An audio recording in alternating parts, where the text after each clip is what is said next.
ஷடுஜா, மாமா வா. பக்கத்துல இருந்துட்டு நீயே இவ்வளவு லேட்டா வரலாமா? பாட்டி தூங்கிட்டேன் பாட்டி, கொஞ்சம் லேட் ஆயிட்டு. ஒரு காரணம் சொல்லு. ஆமா, சௌந்தர்யா எங்கம்மா? பாட்டி எங்க அம்மா பிள்ளைகள் பள்ளியத்துக்கு போதில்ல, அதான் நான் சமைச்சு வைக்காம நீ போயிட்டு வான்னு சொன்னேன். அதனால நான் மட்டும் தான் வந்தேன் பாட்டி.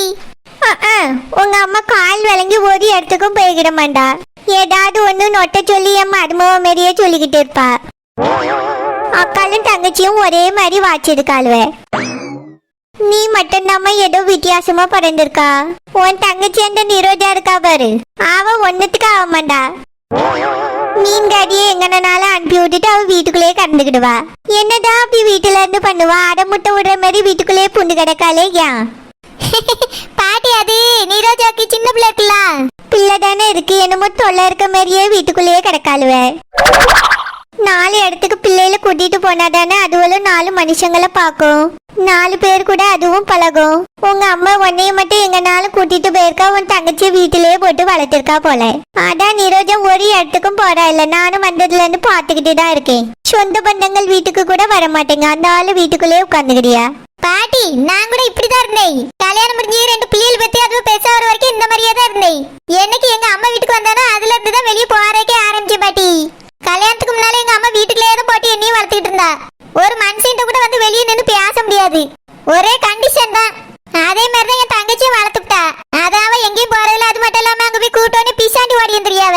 பிள்ளை பார்க்கணும் வீட்டை பார்க்கணும் என் தங்கச்சி தான் இருக்கா. அதனால தான் எங்கேயும் வரதில்ல பாட்டி. ஆமா, நாங்களாம் அந்த காலத்துல பிள்ளைய பெக்கல. உன் தங்கச்சி மட்டும் தான் பெற்றிருக்கா, வளர்த்துக்கிட்டு இருக்கா. நாங்களாம் வீட்டுல குடியிருக்கல, காட்டுல போய் குடியிருந்தோம். உன் தங்கச்சி மட்டும் தான் வீட்டுல இருக்கா, வீட்டை பார்த்துக்கிட்டு வீட்டிலேயே இருந்துக்கிடுவா. பாட்டி கிண்டல் பண்ணாங்க பாட்டி. நீங்க என் தங்கச்சி கூப்பிட்டீங்களோ? ஆமா, உன் தங்கச்சி எங்க வெளியே பார்க்க முடியும் கூப்பிடியதுக்கு? அப்படியே கூப்பிடனாலும் உன் சிட்டிக்காரி போனோம். அவதான் ஏற்கனவே இங்க 1008 பிரச்சனையில உட்கார்ந்து இருக்காளே. நான் தான் வீடு தேடி போனேன். மீன்காரி மட்டும் தான் நின்றுட்டு இருந்தா. இந்த மாதிரி வாடகை வீட்டுக்கு பால் காய்க்க போற வந்துருமா, எல்லாரும் வந்துருங்கன்னு சொல்லிட்டு வந்துட்டேன். உன் தங்கச்சிய கண்ணிலே பார்க்கல, அதனாலதான் வாங்கிட்டு இவ்வளவு வசனம் பேசிக்கிட்டு இருக்கேன். பாட்டி புது வீடு கட்டி பால் காய்ச்சா வருவா, வாடகை வீடு தானே, சரி போவேண்டான்னு இருப்பா பாட்டி. நான் ஒண்ணு சொல்லட்டுமா? நாங்க புது வீடு கட்டினாலும் சரி, உங்களை மாதிரி 10 வீடு கட்டினாலும் சரி, ஒரு வீட்டுக்கும் உன் தங்கச்சி வந்துக்கிட மாட்டா. அப்படிலாம் சொல்லாங்க பாட்டி, வருவா. அடுத்த தடவை எந்த விஷயத்துக்கு நீங்க கூப்பிட்டாலும் என் தங்கச்சி போய் நானே கூட்டிட்டு வந்துடுறேன். நான் கூப்பிட்டா மட்டும் இல்ல, எல்லாரும் கூப்பிட்டாலும் போ சொல்லு. அக்கா பேத்தி பிறந்த நாளுக்கு அவளை கூப்பிட்டுருக்காவ. அவ போயிருக்கணுமா இல்லையா நீயே சொல்லு. உன் தங்கச்சி பிள்ளை பிறந்த நாளைக்கு குழந்தை அவ புருஷனோட போயிருக்கா. அப்படி இருக்கும்போது அவ பிள்ளை பிறந்த நாளைக்கு இவ புருஷனோட வந்திருக்கணுமா இல்லையா? பாட்டி சின்ன பிள்ளை கொண்டுட்டு ராத்திரி எப்படி வர முடியும்? அதான் பிசாண்டி வந்தாவல்ல.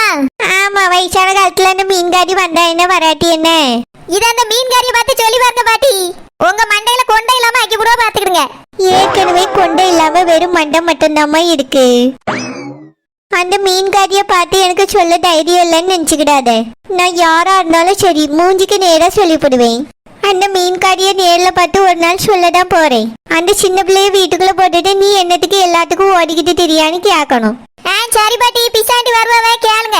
சரிம்மா சுடஜா, நீ எதுவும் மனசுல வச்சுக்கிடாத. உங்க அம்மை எப்படி சொல்லியே, உன் தங்கச்சி எப்படி சொல்லியேன்னு. நான் எல்லாரோட நலனுக்காக தான் சொல்லியே. நான் அதெல்லாம் நினைக்கல பாட்டி, நீங்க நல்லதுக்கு தான் சொல்லுவீங்க. எங்க வீட்டிலயும் இப்படிதாம்மா, ஆத்தால மாதிரியும் அவளும் இருக்கா. 2 பேரையும் திருத்திக்கிட முடியாதுன்னு நான் முடிவு பண்ணிட்டேன். அதனால எங்க வீட்டுல யார் கூப்பிட்டாலும் சரி முதல் ஆளா நான் ஓடிடுவேன். 2வது ஊந்து ஊந்து என் மருமவ அமுதா வருவா. 3வது அந்த புழுக்க வந்தா வரும், வராகிட்டு வீட்டுல கிடக்கும். இவியல்வெல்லாம் கணக்கு பண்ணிட்டு தெரிஞ்சா எங்கேயுமே நம்ம போய்கிட முடியாதுன்னு நான் பாட்டுக்கு ஓடிடுவேன். எனக்கு இருக்க சுறுசுறுப்பு ஒரு 1/2% கூட இவியல்வேட்ட இல்ல. ஆமா பாட்டி, அதெல்லாம் உண்மைதான். சரிம்மா சுடஜா, உள்ள போ. பாட்டி பால் காய்ச்சாச்சா? இல்லம்மா, இனிதான் காய்க்கணும். போமா, ரூபிக்கு கொஞ்சம் போய் ஹெல்ப் பண்ணு.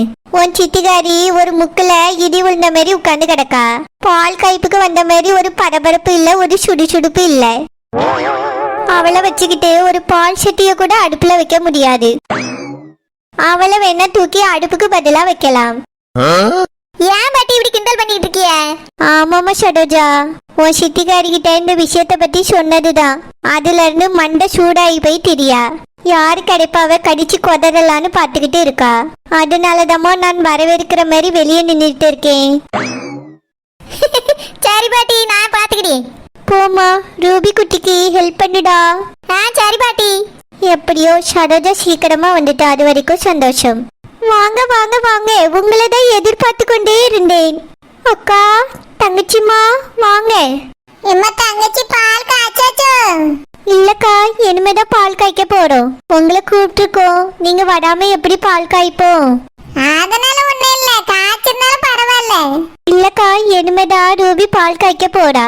அதான் உங்ககிட்ட சொன்னேல 6 மணிக்கு மேலதான் பால் காய்ப்புன்னு. ஆமா நீ சொன்ன யாராயிட்டோன்னு நினைச்சேன். இல்லக்கா, இனிமேட்டு தான். தங்கச்சிமா, குழந்தைனார் வரலையாடா? ஏக்கா, கிளவு நேரம்னால ஏசிய போட்டுக்கிட்டு இழுத்து மூடிட்டு தூங்கிட்டு கிடக்காரு. முன்னாலெல்லாம் சீக்கிரமா முழிச்சிருவாவே. இப்ப ராத்திரியானா ஒரே செல்லு விளையாட்டு. வான நோண்டிக்கிட்டு எட்டு போன மாட்டிக்கிட்டு ஒரே நியூஸ் பார்க்க காதுல. நான் டிவிய போட்டாச்சுன்னா 10 மணிக்கு மேல சண்டைக்கு போயிருவேன். ஏன் தூக்கம் கெட்டு போயிரும்ல, அதனால காதுல எட்டு போன மாட்டிக்கிட்டு ஒரே செல்போனை நோண்டிட்டு கிடக்காவே. வாழைய பாட்டை கேக்குது, இல்லன்னா நியூஸ பாக்குது. இந்த ஊர்ல உலகத்துல என்ன நடக்குன்னு எல்லாத்தையும் அந்த செல்போன்ல பாத்துக்கிட்டு இருக்காவே. நானும் எதையும் பாக்குது இல்லக்கா. அவிய கிட்ட 5 நிமிஷம் பேசினாலே என்ன உலகத்துல நடக்குன்னு தெரிஞ்சு போயிரும். அப்படியாடா? ஆமாக்கா, ராத்திரி எல்லாம் செல்ல பார்த்துட்டு பகலானா உறங்கிட்டு கிடக்காவே. வார வார கிளவுனாரு சரியில்லக்கா. தங்கச்சிமா, அதான் குழந்தைனாருக்கு வேற எந்த வேலையும் இல்லல்லம்மா. இப்பயாவது சந்தோஷமா இருந்துட்டு போட்டுமே. ஆசைப்பட்டதை செல்லுலயோ டிவிலயோ பாத்துட்டு போட்டோம். நம்மளுக்கெல்லாம் 4 பேரை முகத்தை பார்த்து பேசுறதுல சந்தோஷம். குழந்தைனுக்கு செல்லு முகத்தை பார்த்து பேசுறதுல சந்தோஷம். அதை எங்க கேக்குறிய? ராத்திரி முழுக்க செல்ல நோண்டியாவே. அந்த ஆளு தன்னறியாம தூக்கம் வந்தோடனே போட்டுட்டு தூங்கிட வேண்டியது. காலையில முழிச்சு செல்லு பொண்ணுல சார்ஜ் இல்லைன்னு வச்சுக்கிடுங்க, என்னமோ காதலிச்ச பொண்ணு காணாம போயிட்ட மாதிரியே உட்கார்ந்துருப்பாவே. இதுக்காகவே ராத்திரி படுக்கும் போது சார்ஜர்ல சோர்வு போட்டு பாடுங்கன்னு சொல்லுவேன். அவிய என்னைக்காவது ஞாபகம் இருந்தா சோர்வாவே, ஆனா சுச்சி போட மாட்டாவே. காலையில பாத்தீங்கன்னா இடி விழுந்த மாதிரி உட்கார்ந்துருப்பாவ போட பார்த்துட்டு. என்னன்னு கேட்டா சார்ஜ் இல்லாம பாவே. பல்ல விளக்கிட்டு வெளியே போயிட்டு வர்றதுக்குள்ள அதை ஏறியமே போட்டுட்டு போங்க. அவிய கக்கூசுல போய் உட்கார்ந்து நோண்டியதுக்கு சார்ஜ் இல்லையேன்னு கவலைப்பட்டுட்டு கிடப்பாவக்கா. அவர் முகத்தை பார்த்தா என்னவோ புது பொண்டாட்டி பிரிஞ்சு போற மாதிரியே இருக்கும். சார்ஜ் போட்டுட்டு கக்கூசுக்குள்ள போய் உட்காரியது. தங்கச்சிமா, வயசு பயல்வ செய்யற காரியத்தெல்லாம் குழந்தைனாரி செஞ்சுக்கிட்டு இருக்காரு. என் பேருன்னா இந்த அநியாயம் பண்ணிக்கிட்டு இருக்கான். குழந்தைனாருமா? ஆமாக்கா, அந்த கொடுமை ஏன் கேக்குறிய? என் பேரன் செல்போன் வாங்கி கொடுத்தான். அவன் வாங்கி கொடுத்ததுதான் தாமதம். செல்லுல எல்லாத்தையும் தெரிஞ்சுக்கிட்டாவ. நான் தான் வீட்டுக்குள்ள கிடந்தா 4 செவத்தை பார்த்துட்டு உட்கார்ந்துருக்கணும். அவியலுக்கு ஒரு கவலை இல்ல. எப்ப பாரு எடுத்து வச்சு நோண்ட ஆரம்பிச்சிருயாவ. அப்படியாமா? பாட்டியலக்கா, குழந்தை எப்படி இருக்காருன்னு? ஆமா, அத்தான் எப்படி? தங்கச்சி அவியலுக்கு அதெல்லாம் தெரியாது. என் மாவே பெரிய பொண்ணு வாங்கி தரட்டாப்பான்னு கேட்டான். அவிய அதுக்கு எனக்கு அது எதுக்குப்பா வேண்டான்னுட்டாவ. பட்டன் அமைக்கி அமைக்கி பேசுவோம்ல, அந்த போன் தான் என்கிட்ட இருக்கு, அவியட்டையும் இருக்கு. போன் வந்துச்சுன்னா பச்சை பட்டன் அமைக்கிட்டு பேசுவோம். போனை வச்சுட்டாவன்னா சிவப்பு பட்டன் அமைக்கிடுவோம். வேற பேர்வலெல்லாம் பதிஞ்சு வச்சிருக்கல, அதை எப்படி எடுக்கணும்னு கேட்டு தெரிஞ்சும் வச்சிருக்கோம். தேவைன்னா போன் போட்டும் பேசிடுவோம். அவ்வளவுதான். அந்த சின்ன போன்வல் தான் கிடக்கு, எங்கிட்ட பெரிய போன் இல்ல. அப்ப பரவாயில்லக்கா, அத்தான் உங்ககிட்ட நல்லா பேசுவாவ. பேசுவாவ. சும்மா இருந்தா 2 பேரும் பேசிட்டே தான் இருப்போம். அப்போ தங்கச்சிமா தான் பாவம். ஆமாக்கா, கிளவுனார் போன எப்போ உடைக்கலான்னு தான் இருக்கேன். உடைச்ச அன்னைக்குதான் என் கூட பேசுவாவே. ஐயோ பாவம், தங்கச்சி கதை ரொம்ப சோகம். ஆமாக்கா, அதனால தானே வெளியே ஓடி வந்துறியே, யாராவது பேசியதுக்கு கிடைப்பாவலான்னு. தங்கச்சிமா, அக்கா இருக்கேன்டா. இப்போ பெரிய அக்காவும் வந்திருக்காவ. எப்ப வேணாலும் வாடா செல்லம், நம்ம உட்காந்து ஜாலியா பேசிக்கிட்டு இருக்கலாம். சரிங்கக்கா, நீங்க வந்த பிறகுதான் நான் சந்தோஷமாவே இருக்கேன். இல்லன்னா வீட்டை விட்டு வெளியே வரதே ஆறிதுதான். எப்பயாவது இந்த குழந்தை பிள்ளைட்ட ஏதாவது சாப்பாடு வாங்கியதுக்கு தான் வருவேன். இல்லன்னா இந்த பக்கமே வரமாட்டேன், அதுலயே படுத்து கிடப்பேன். எப்ப பாருங்க கவலைப்பட்ட மாதிரியே நோக்காடு பிடிச்ச மாதிரியே தான் இருக்கும். இப்பதாக்கா சந்தோஷமா இருக்கேன். ஓ சரிம்மா தங்கச்சி. அக்கா, குழந்தை வரலையா? ஏம்மா தங்கச்சி என் கொள்ளு பேத்தி முழிச்சுக்கிட்டு இருக்கா பத்தியா? அவளுக்கு சாப்பாடு எதுவும் செஞ்சு கொடுக்காம வர முடியாது பாட்டி, நீங்க போங்கண்ணா. அதான் நான் வந்தேன். அவ கொஞ்ச நேரம் கழிச்சு வருவா. பிறகு என் பேத்திக்கு பேரை மாத்தியாச்சு, அந்த பேரை சொல்லி கூப்பிடுங்க 2 பேரும். என்ன பேரக்கா? என் பேரன் தான் மாத்தியாச்சா, நெட்ட மாதிரின்னு வச்சிருக்கான். சூப்பர் பேருக்கா, இதுவும் நல்லாதான் இருக்கு. குழந்தை குழந்தைன்னு கூப்பிட்டா ஏதோ சிறு குழந்தைய கூப்பிடுற மாதிரி இருக்கு. இந்த பேரு பொருத்தமா இருக்குக்கா. இனி நாங்க அப்படியே கூப்பிடியோம். சரிம்மா, எல்லாரும் அப்படியே கூப்பிடுங்க. உள்ள போங்கக்கா. சரிம்மா தங்கச்சி. பெரியம்மா வாமா பிஷாண்டி. என்ன பால் காய்ச்சாச்சா? இனிமேதான் காய்க்க போறோம். ஆமா, நீ மட்டும் வந்திருக்கா? உன் மருமவளை கூட்டிட்டு வர வேண்டியதானே?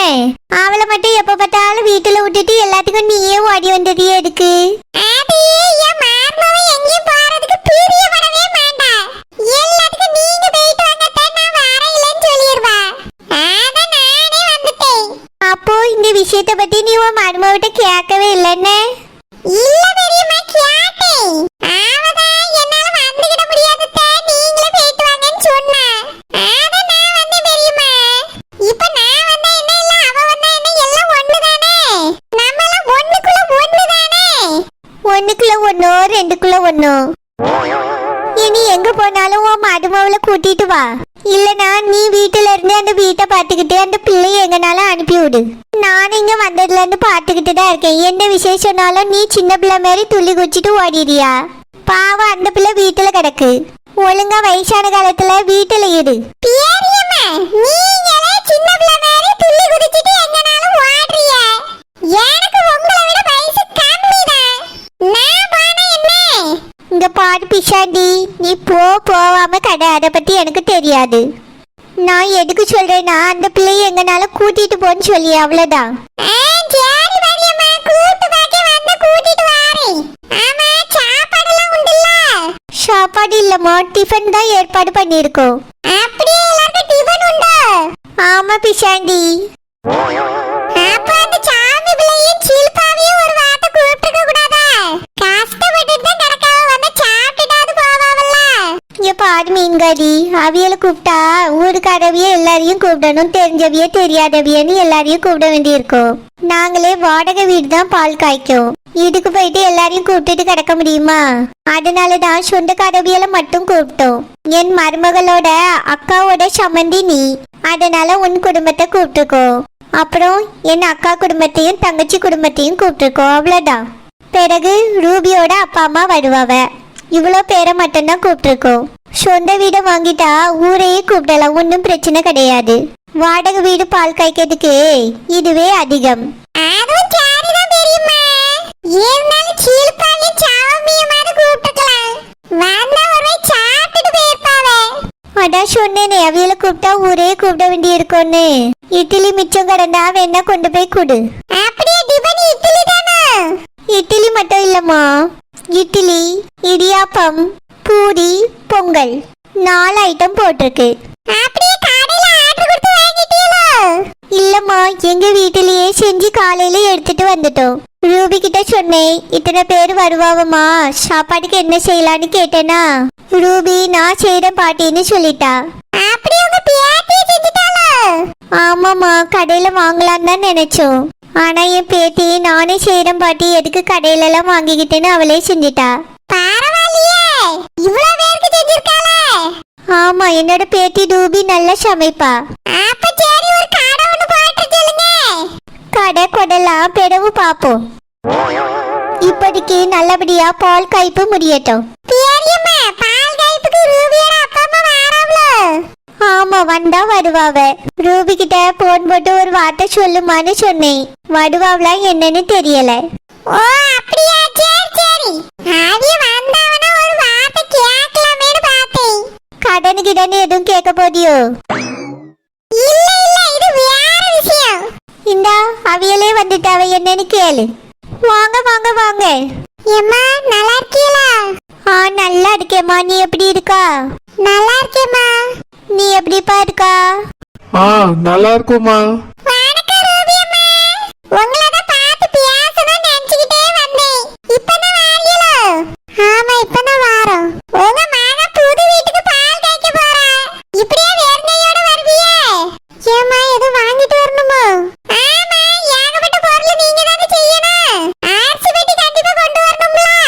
அதெல்லாம் ஒண்ணும் வேண்டாம்மா, சொந்த வீடா இருந்தா பரவாயில்ல. வாடகை வீடு தானே, இதுக்கெல்லாம் செய்யணும்னு அவசியம் இல்லை. நீங்க சும்மா இருங்க பெரியம்மா. வாடகை வீடா இருந்தா என்ன, சொந்த வீடா இருந்தா என்ன? மோரை பாட்டி எல்லாம் செய்யணும் அவியதான். ஓவியம்மா ஆர்ட்ஸ் பெட்டியாவது வாங்கி கொடுத்துங்க. அப்படியா? எங்களுக்கு எதுவுமே தெரியாது, நாங்க பாட்டுக்கு அப்படியே வந்துட்டோம். ஏங்க நீங்க போய் அரிசி வாங்கிட்டு ஒரு வாளி வாங்கிட்டு தேங்காய் ஸ்வீட் எல்லாம் வாங்கிட்டு வாங்க. முடிஞ்ச புது துணியை வாங்குங்க, அதுவும் நல்லதுக்குதான். போயிட்டு வாங்குங்க, சம்மந்தி ஏதாவது சொல்ல போறாவே. சரி ஆனந்தி. அதெல்லாம் எதுக்குமா வீண் செலவு? வாடகை வீட்டுக்கு தானே பால் காய்க்காவ. இல்லம்மா மரணம் ஒண்ணு இருக்கும்போது செய்யணும்ல, செஞ்சிரியும். அப்புறம் உங்ககிட்ட ஒண்ணு கேட்கணும். என்னதுக்கா? அது ஒண்ணு இல்ல, உங்க ஊர்ல ஜெயலட்சுமின்னு ஒருத்தவி இருக்காங்களே, உங்களுக்கு தெரியுமா? எந்த ஜெயலட்சுமி கேக்குறீங்க? அதான் அவிய மகன் கூட டாக்டரா இருக்காங்களாமே. அப்படியா? யாரும் சரியா தெரியலையே. கேள்விப்பட்டிருப்பேன், பார்த்த கண்டுபிடிச்சிருவேன். அப்படியா? அவிய வீட்டுக்கு தான் என் மகளை கட்டி கொடுக்க போறேன். அதான் என்ன ஏது எப்படின்னு விசாரிக்கலான்னு பார்த்தேன் உங்ககிட்ட. நீங்க தெரியலன்னு சொல்றீங்களே, அந்த ஊர்ல யாரையுமே எனக்கு தெரியாமலாம் இருக்காது, எல்லாரையும் தெரியும். பார்த்தா உடனே கண்டுபிடிச்சிருவேன். அப்படியா? சரி சரி, ஒரு நாளே அவியல காட்டி தாரேன் உங்களுக்கு. சரிக்கா. சரி சரி, வாங்க எல்லாரும் உள்ள போலாம்.